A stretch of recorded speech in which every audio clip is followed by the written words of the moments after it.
안녕하세요. 이번 시간은 상복에 대해서 살펴보도록 하겠습니다. 이 책이 사례편람입니다. 사례편람은 모두 4책, 8권으로 이루어졌습니다. 하나, 둘, 셋, 넷, 4책. 그 내용은 8권인데요. 구성을 보면 1권이 관례고 2권이 혼례, 3권이 3, 4, 5, 6, 7이 상례고요.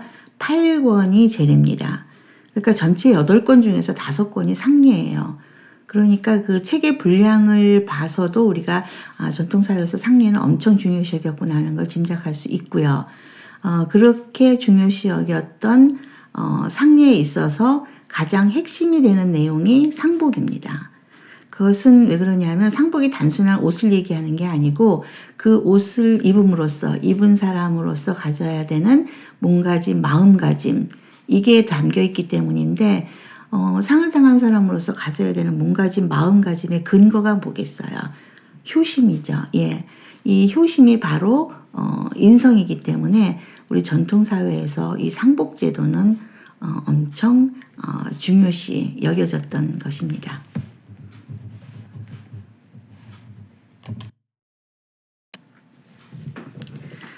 상을 당한 사람은 이제 상복을 입게 되는데 이제 이 상복은 정해진 그 상복 제도에 따라서 입게 됩니다. 상복 제도는 모두 5등급으로 나눠져 있습니다. 참최, 자최, 대공, 소공, 심화. 고인과의 친소 관계에 따라 복의 경중을 5등급으로 구분. 이제 이 복이 무거운 복이 있고 가벼운 복이 있다는 거죠. 그 무거운 복과 가벼운 복으로 이렇게 구분하는 기준이 되는 게 뭐냐? 바로 고인과의 친소 관계입니다. 친소, 가까우냐 뭐냐 하는 건데 우리 그 가족 관계에서는 촌수라는 게 있죠. 예, 촌수 1촌에서 8촌까지 있는데 이 촌수라고 하는 것이 나와 그 사람과의 거리를 수치로 표현한 겁니다. 그러니까 1촌이 2촌보다 가까운 거고 2촌은 3촌보다 가까운 거죠. 그렇다 그러면 여기서 이제 가까운 사람이 어떤 복을 입어요? 무거운 복을 입게 되는 겁니다. 이게 이제 참최, 자최, 아주 나랑 가까운 사람, 아버지나 어머니, 남편, 그 다음에 맏아들, 이제 이런 사람들에게 이제 이 무거운 복을 입게 되는 거죠. 그 다음에 대공, 소공, 심화가 있는데 참최는 상복을 입는 기간이 3년입니다. 아버지나 남편이나 맏아들을 위한 거고요. 그 다음에 자최복은 3년을 입기도 하고 1년을 입기도 하고 1년은 입는 중에서도 지팡이를 짚고 1년을 지낼 수도 있고 지팡이를 안 짚고 1년을 보낼 수도 있습니다. 그리고 5개월도 있고 3개월도 있어요. 예, 자체는 이렇게 그 자체라는 그 복 안에서도 이렇게 여러 등급이 있습니다. 그러면 이제 3년은 어머니 복이고요. 아내가 죽었을 때는 1년밖에 안 입습니다. 그러니까 보면 남편이 죽었을 땐 3년 복을 입는데 아내가 죽었을 때 1년 복밖에 안 입네요. 좀 부당하다고 생각하죠. 그 다음에 어떤 경우가 있냐면 부재모상, 아버지가 계실 때 어머니가 돌아가셨어요. 예, 이럴 때 어머니는 본래 몇 년이에요? 3년복을 입어야 되는데 아버지가 계실 때 1년 장기복으로 줄입니다. 이와 같은 예법을 압존법이라고 합니다. 압존법이라고 하는데 이 압존법은 지금까지도 이제 우리 그 사회에서 우리 생활에서 그 예법의 독특한 예법의 이제 하나가 되고 있는데요. 압존법은 우리 이제 할아버지 앞에서 아버지를 높이지 못하는 거, 뭐 직장에서도 회장님 앞에서 사장님을 높이지 못하는 거, 이게 결국은 이 압존법에 근거한 우리의 독특한 예법 문화입니다. 이걸 이제 부정적으로 보시는 분들도 계신데 이렇게 긴 역사를 갖고 있는 거 보면은 압존법이라는 그 예법이 갖고 있는 그 아마 기능이 분명히 있을 거라고 생각을 합니다. 여기서 이제 그거는 이제 논의하지 않겠습니다. 그 다음에 이제 부장기, 지팡이를 짚지 않는 경우가 할아버지나 큰아버지, 작은아버지, 형제자매, 뭐 그 다음에 이제 이렇게 되는데, 우리 할아버지가 돌아가시면 1년복이에요. 예. 아버지가 돌아가시면 3년복이죠. 예. 여기 이제 관련된 속담도 있습니다. 속담인가 격언인가? 예. 한치 걸러 두치라는 말이 있는데 그게 바로 한치가 1촌이죠. 아버지예요. 그 다음에 두치.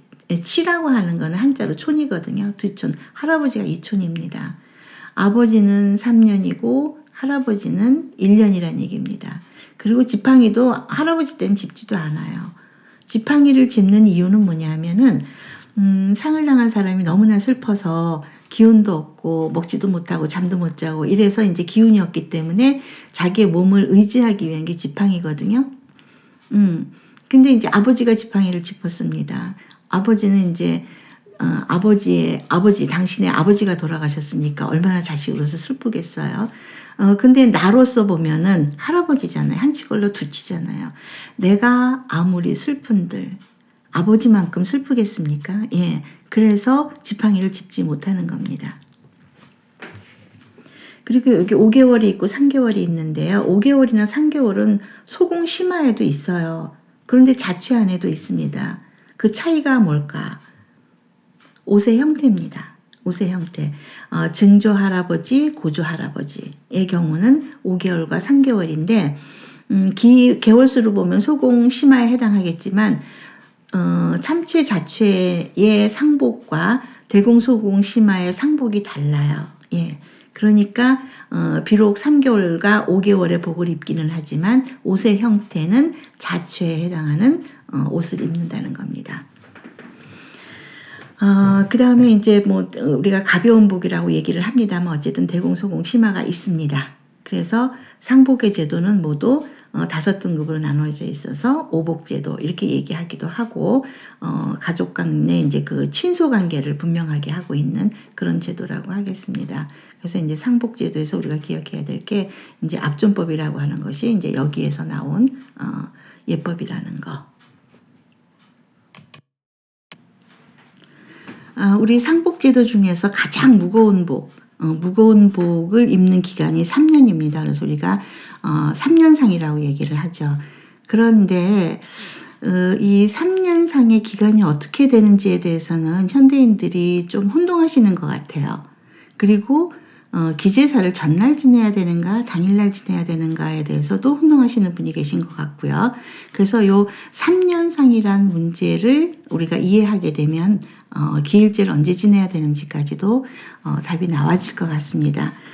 3년상이라고 하는 건 바로 이 대상을 얘기합니다. 대상은 25개월.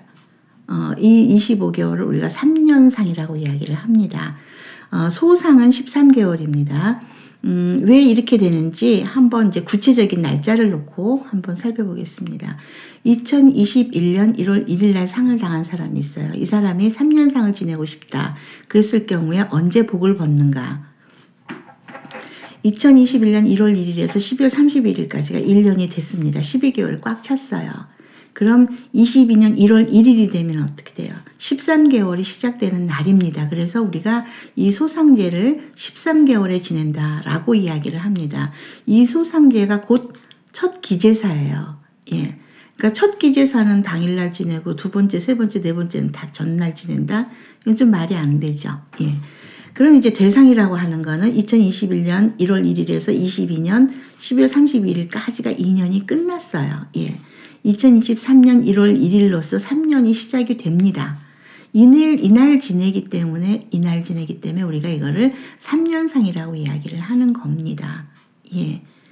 그러니까 이날이 1월 1일이 곧 기제사가 되는 거죠. 그래서 기제사는 전날이 아니고 당일날 지내는 것이구나 하는 것을 우리가 여기에서 알 수 있습니다. 만약에 전날 지낸다고 그러면은 이거 3년상이 아니죠. 2년상이죠.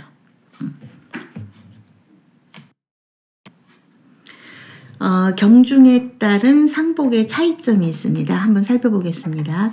이제 이거는 이제 그 상을 당한 사람이 참체복이나 자체복을 입은 사람이 머리에 쓰는 상관입니다. 상관을 보면 이 가운데 주름이 있는데요. 이 주름의 방향이 오른쪽을 향합니다. 주름의 방향이 오른쪽을 향해요. 여기 주름의 방향이 오른쪽을 향합니다. 근데 이제 우리 그 길관, 평상시에 쓰는 관은 이 주름이 다 왼쪽을 향하게 되어 있거든요. 그런데 이제 상을 당했을 경우에는 오른쪽으로 이 방향이 바뀝니다. 그런데 소공 이하의 경우의 주름은 왼쪽을 향합니다. 그러니까 평상복과 같이 평상시의 관과 같이 오른쪽을 그냥 향하는 거죠. 그러니까 이제 구체적으로 오른쪽 왼쪽에 방향 바꾸고 이러는 것이 무거운 복의 경우는 바꾸지만 이렇게 가벼운 복의 경우는 그런 것을 바꾸지 않습니다. 그리고 이 옷에 있어서도 여기 이제 그 상복에 있어서 가장 핵심이 되는 거, 여기 최라는 것이 있습니다. 그 다음에 여기 적이라고 하는 게 병령이에요. 그 다음에 부판. 요 세 가지가 이 상복에 있어서 이제 핵심적인 부분인데, 이 최와 병령과 부판이 무거운 복인 참체복과 자체복에는 있는데 소공과 심화, 대공과 소공 심화에는 없습니다. 그런 차이가 상복에 있어서 형태에 있어서도 무거운 복의 경우는 최가 달려 있습니다. 아까 자체복에서 5개월과 3개월이 있었죠. 소공과 심화도 3개월과 5개월이죠. 그 차이가 바로 이겁니다. 이 상복을 입고 소공과 심화는 이것이 없는 상복을 입는 채로 3개월, 5개월이고요. 자체복에 있는 5개월과 3개월은 이것이 달린 상복을 입고 5개월과 3개월입니다. 곧 증조와 고조에 해당하는데 증조나 고조는 직계거든요. 그래서 촌수는 좀 멀지언정 촌수는 3촌 이렇게 4촌으로 가지만 직계 존속이기 때문에 최복을 그대로 입습니다. 그래서 참체 자체 무거운 복과 가벼운 복의 차이는 상복에서도 있고 이 관의 형태, 그 관의 주름에 있어서도 왼쪽이냐 오른쪽이냐 바꾸느냐 안 바꾸냐 하는 차이가 있습니다. 우리가 이제 여기서 짐작할 수 있는 게 우리가 이제 그 공수법 있죠. 손을 잡는 거 평상시에 남자는 왼손이 위로 갑니다. 그리고 여자는 오른손이 위로 가는데 상을 당했을 때는 바꿔요. 예. 바꾸는데 이게 그 상을 당한 사람 모두가 바꾸는 게 아니고 여기로 봤을 적에 이제 소공과 심화는 바꾸지 않는다는 걸 우리가 여기서 짐작을 할 수 있습니다.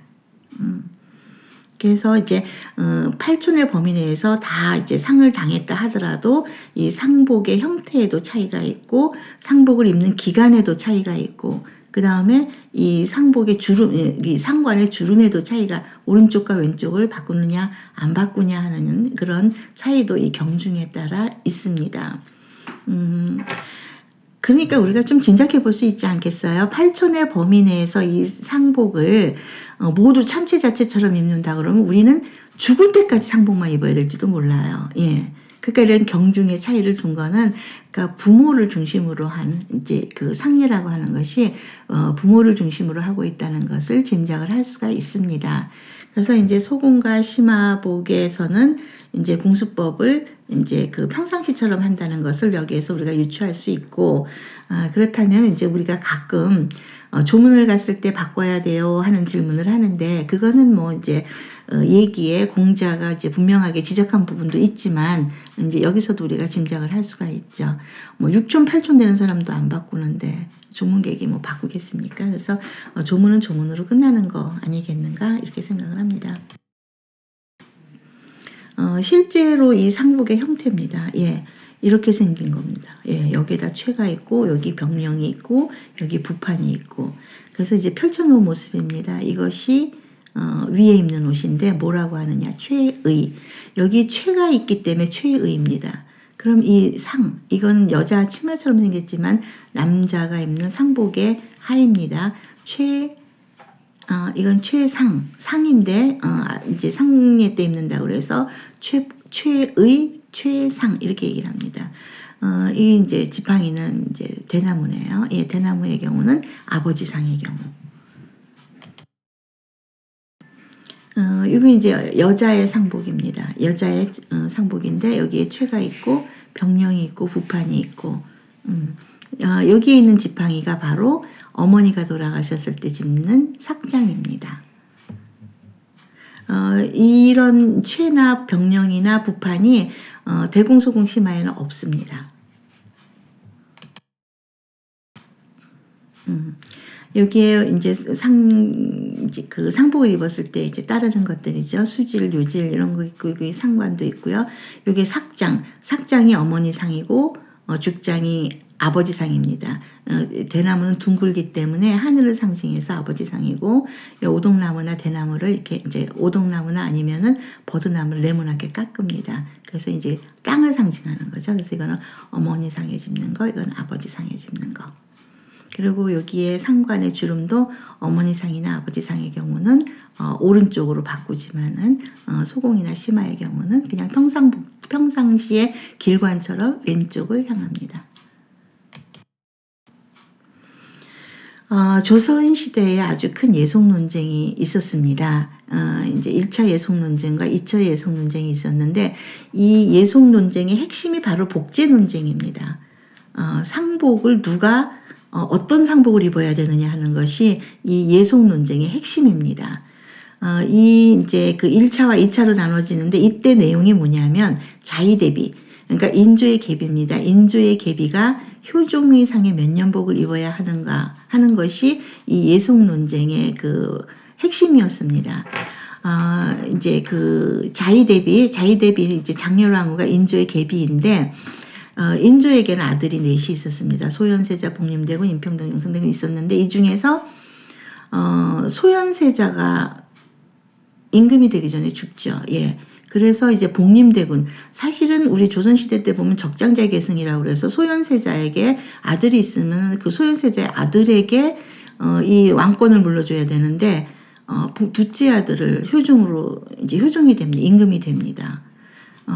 그런데 이제 이 복림대 효종이 죽었어요. 죽고 현종이 즉위를 합니다. 이 현종 즉위년이 기해년인데, 이때 무슨 문제냐? 이 장렬왕후, 이제 자의대비죠.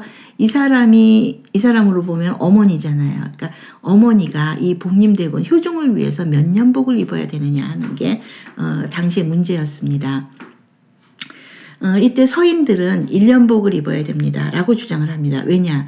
소현세자 때 이미 3년복을 입었거든요. 그러니까 이건 1년복을 입어야 됩니다. 라고 이야기를 하고, 그에 비해서 남인들은 아니다. 이 왕통을 계승했기 때문에 3년복을 입어야 됩니다. 라고 주장을 합니다. 근데 사실 그 뭐 속셈이야 있겠죠. 예.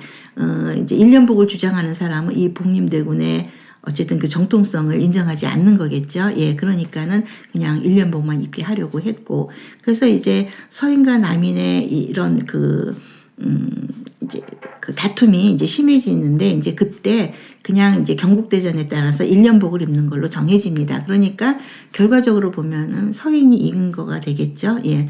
그러면 이제 그렇게 해서 1년복을 입는 것으로 이제 장례를 치릅니다. 그런데 그것으로 끝나지를 않고, 이제 계속해서 그 후로도 이 문제가 그냥 1년복을 입는 걸로 이제 장례가 진행이 됐음에도 불구하고 이제 계속해서 문제가 이루어지는데,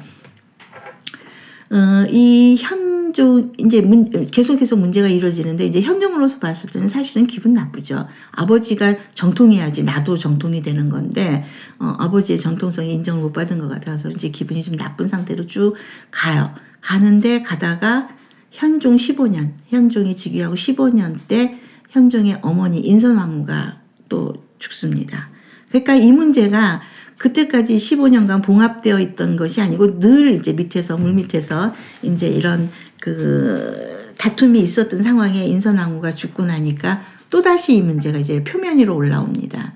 그때 이 현종이 생각할 때는 이제 현종이 즉위할 때는 뭐 아무 권한도 없었고, 사실 세제로 책봉된 지 얼마 안 돼서 임금이 됐기 때문에 아무 권한도 없었습니다. 그러니까 그냥 1년을 받아들였는데, 이제 15년 정도 지나고 나니까는 자기도 정통성을 인정받고 싶으니까 이제 남인들의 편을 들어서 이제 그 인선왕후의 경우는 1년복을 입게 합니다. 그러면서 이제 서인이 그렇게 되면은 진 거죠. 예. 그런데 이 현종이, 그러니까 인선왕후가 죽던 해에 현종도 죽어요. 그래서 숙종이 이때 즉위를 하게 됩니다. 그러면서 이 남인과 서인의 그 분쟁은 계속되는 거죠. 우리 숙종 임금 하면은 제일 머리에 떠오르는 게 인현왕후와 장희빈 아니에요? 장희빈은 남인이고 그 배경에, 그 다음에 인현왕후는 서인입니다. 그러니까 서인과 남인의 대립에 의해서 중전에서 패해서 서인이 되기도 하고, 다시 또 중전이 되기도 하고, 뭐 사약을 받기도 하고 하는 그 배경이 되는 게 바로 남인과 서인의 그런 이제 갈등이었고, 그 갈등에는 이런 복제 논쟁이 있었다는 겁니다.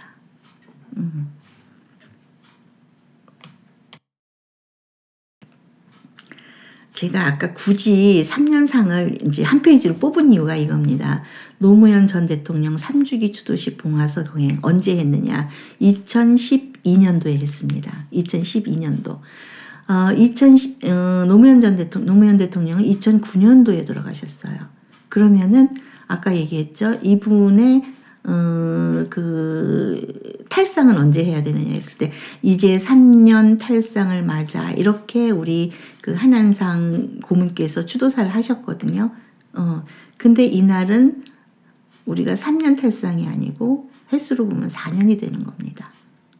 4년이 되는 거예요. 그래서 이거 보세요. 다 아시는 분들이죠. 예, 여러분들이 다 아시는 분들입니다. 그러니까 우리나라 최고 지도자들도 이 3년 기간에 대해서 조금 혼동하시는 것 같더라고요. 이건 기자가 이제 그 제목으로 뽑은 겁니다. 노무현 전 대통령 탈상 계기로 그분 놓아드리고 뛰어넘어야. 물론 이거는 인용을 한 거기는 합니다만은 3주기 추도식. 그러니까 3년 탈상이라고 하면 2주기 추도식 때 했어야 되는 겁니다. 근데 우리나라 이제 동아닷컴의 이제 기자도 이제 이렇게 인식을 하고 있었던 것 같아요. 이분도 이렇게 얘기했습니다. 소주 한잔 합시다. 탈상이어서 한 잔. 벌써 3년이어서 한 잔. 이게 이제 트윗에 올린 건데 캡처한 겁니다. 그러니까 이분도 만 3년이 3년으로 알고 있었던 거죠.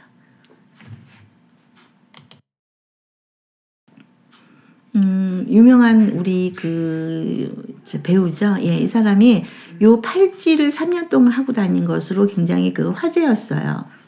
이유를 물어보니까 지난 3년간 꾸준히 세월호 희생자를 추모하기 위해서 노란 팔찌를 꼈다. 근데 이제 2017년 이제 3년이 됐으니까 이제 팔찌를 빼겠다 한 겁니다. 3년 탈상의 의미를 이제 나름대로 갖고 있었죠. 그렇다면 2016년이었어야죠. 지금은 3년상을 하는 사람이 없기 때문에 굳이 몰라도 되는데 이렇게 상징적으로 행사를 하거나 했을 때 이럴 때 우리가 3년상이라는 이해가 없으면 이런 넌센스가 있을 수도 있는 겁니다.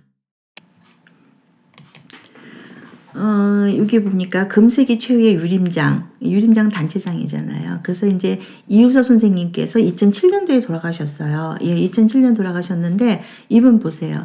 2008년, 2009년에 탈상제 지냅니다. 2주기 때 탈상제 지내는 거죠. 예.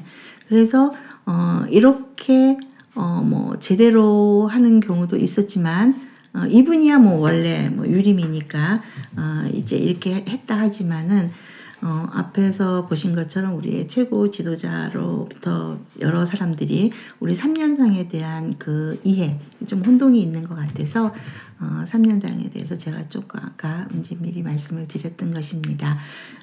이상으로 상복에 대해서도 이제 마쳤습니다. 여러분들에게 도움이 되었으면 좋겠어요. 고맙습니다. 안녕.